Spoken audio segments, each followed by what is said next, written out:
તમારું સ્વાગત છે મારા કિચનમાં. આજે આપણે બનાવીશું રોજ બનાવીને ખાઓ તો પણ તમને રોજ ભાવે એવી આજે આપણે લચકો ભેળ. તો ગરમીઓમાં જો તમે રોટલી શાક ખાઈને કંટાળ્યા હોય તો ઝટપટ બની જાય એવી લચકો ભેળ ચટણીઓ સાથે બનાવીશું. જો તમને મારી રેસિપીઓ ગમતી હોય અને હજુ સુધી ચેનલને સબસ્ક્રાઈબ ન કર્યું હોય તો સબસ્ક્રાઈબ કરજો અને બાજુમાં આપેલી ઘંટી દબાવજો એટલે નવી નવી રેસિપીના નોટિફિકેશન આવે. તો ચાલો બનાવીએ. તો પહેલાં આપણે એની ગ્રીન ચટણી ફુદીના ધાણાની બનાવીશું. એના માટે મિક્સર જારમાં 2 ઇંચ આદુના ટુકડા સાથે 6 થી 7 કે પછી આ રીતે નાની હોય તો 10 જેટલી લસણની કળીઓ. લસણ ન ખાતા હોય તો સ્કીપ કરવાનું. 6 થી 7 લીલા મરચાં, બહુ તીખા ન હોય એવા મેં લીધા છે. અડધો કપ ફુદીનાના પાન અને 2 કપ લીલા ધાણા ડાળખા સહિત 3 ટેબલ સ્પૂન સેવ કે પછી તમે ગાંઠિયા પણ ઉમેરી શકો છો અને 1 મોટા લીંબુનો રસ નીચોવીશું. મીઠું સ્વાદ પ્રમાણે, તો 1 ટીસ્પૂનથી થોડું ઉપર આપણે મીઠું ઉમેરી દઈશું. અને ચટણી તમારી લાંબો ટાઈમ સુધી કાળી ન પડે એટલા માટે તમારે બરફના ટુકડા ઉમેરી અને ચટણીને વાટી લેવાની. તો પાણી નથી વાપરવાનું, બરફના ટુકડા. અને આ ચટણી તૈયાર છે. આ ચટણીને તમે 1 વીક સુધી પણ સ્ટોર કરી શકો. તો ચટણી તૈયાર છે. બીજી ચટણી આપણે બનાવીશું લસણની લાલ ચટણી. એના માટે મેં 10થી 12 લસણની કળીઓ સાથે આપણે 1/4 ટીસ્પૂન જેટલું મીઠું, 2 ટીસ્પૂન કાશ્મીરી લાલ મરચું, અડધા લીંબુનો રસ અને એમાં 1 મુઠ્ઠી જેટલી સેવ ઉમેરીશું. સાથે આપણે એમાં 4 થી 5 ટેબલ સ્પૂન જેટલું પાણી ઉમેરી અને ચટણી વાટી લઈશું. તો તમે જોઈ શકો છો આવી ચટણી તમારી થવી જોઈએ. તો લસણની ચટણી પણ તૈયાર છે. ત્રીજી ચટણી ગોળ આંબલીની મીઠી ચટણી એટલે કે ગળી ચટણી બનાવીશું. એના માટે 1/4 કપ મેં આંબલી તો આંબોળિયા કાઢેલી લીધી છે અને અડધો કપ મેં ગોળ લીધો છે. તો મેજર કરી જેટલી આંબલી લ્યો એનાથી ડબલ તમારે ગોળ લેવાનો. એમાં આપણે 1/4 કપ જેટલું પાણી ઉમેરી દઈશું અને મેં ઉકળતું ગરમ પાણી ઉમેર્યું છે. હવે આપણે આ મિશ્રણને 5 મિનિટ માટે ઉકળવા દેવાનું છે. તો આ રીતે આંબલી છૂટી પાડી દઈશું. ગોળ પીગળી જાય અને આંબલી સોફ્ટ થાય ત્યાં સુધી તમારે એને થવા દેવાનું. 5 મિનિટ પછી ગેસની આંચ બંધ કરી દઈશું અને આ મિશ્રણને આપણે ચાળણીમાં થોડું ઠંડુ કરી અને આ રીતે પલ્પ એનો કાઢી લેશું. તો આ રીતે આ રેસીપીમાં તમે ખજૂર પણ ગોળના જગ્યાએ લઈ શકો છો. તો એકદમ સારી રીતે મેં પલ્પ કાઢી લીધો. એમાં અડધી ટીસ્પૂન સંચળ, 1/4 ટીસ્પૂનથી થોડું ઉપર મીઠું, અડધી ટીસ્પૂન લાલ મરચું પાવડર, 1 ટીસ્પૂન શેકેલા જીરાનો પાવડર, 1 ટીસ્પૂનથી થોડું ઉપર ધાણા જીરું પાવડર ઉમેરી મિક્સ કરી દઈશું. અને મીઠી ચટણી ગળી ચટણી તૈયાર છે. જેમ ઠંડી થશે એમ એ જાડી થશે. અને હવે આપણે ઝટપટ સેવ મમરા બનાવી લઈશું. એના માટે એક પેનમાં 2 ટેબલ સ્પૂન તેલ ગરમ કરીશું. તેલ ગરમ થઈ જાય એટલે 2 મુઠ્ઠી જેટલા શીંગના દાણા ઉમેરી શીંગના દાણા ક્રિસ્પી થાય ત્યાં સુધી આ રીતે શેકી લઈશું.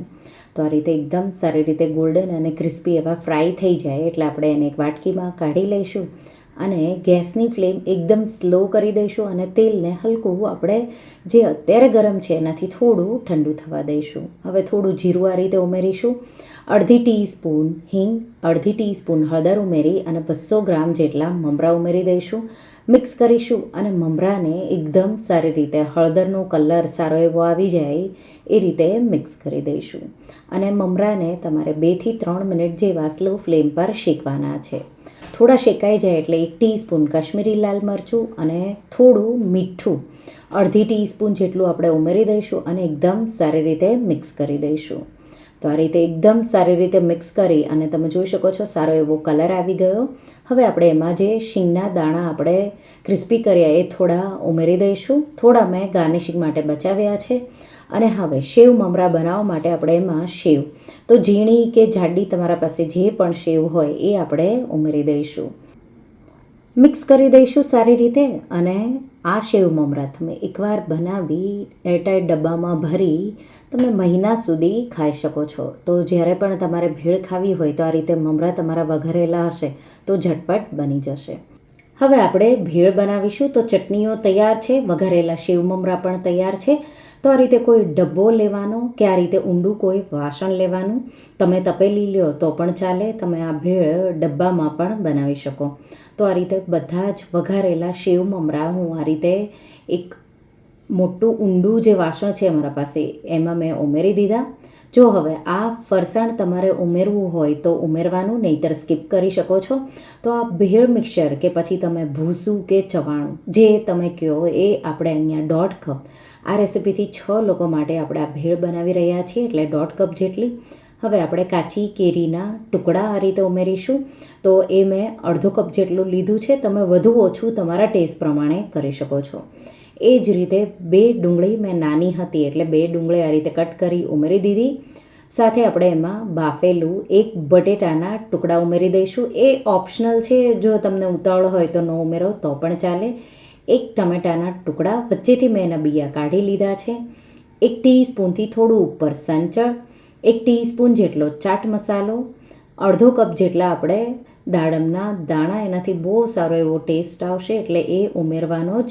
સાથે આપણે એમાં જે ગ્રીન ચટણી બનાવી એ 2 થી 3 ટેબલ સ્પૂન, અહીંયા હવે તીખી તમને કેટલી જોવે એ રીતે. હવે આ ભેળ છે એ લચકો ભેળ હોય એટલે હવે જે ઘડી ચટણી આપણે ગોળ આંબલીની ચટણી છે એ 4 થી 5 ટેબલ સ્પૂન, તો તમારા ઘરમાં તીખાશ જે રીતે ખવાતી હોય એ રીતે.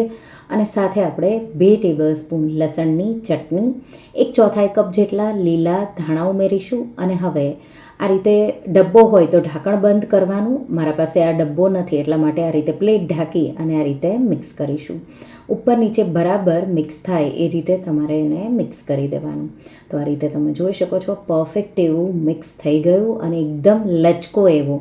તમને જો લાગે કે ચટણીની જરૂર છે તો થોડી વધારે ઉમેરી પાછી તમારે એકવાર મિક્સ કરી દેવાનું અને ટેસ્ટ કરી લેવાનું. જો કાંઈ ઓછું હોય તો તમારે એડ કરી લેવાનું. તો એકદમ પરફેક્ટ એવી ભેળ તૈયાર છે. તરત જ આ ભેળને તમે સર્વ કરો.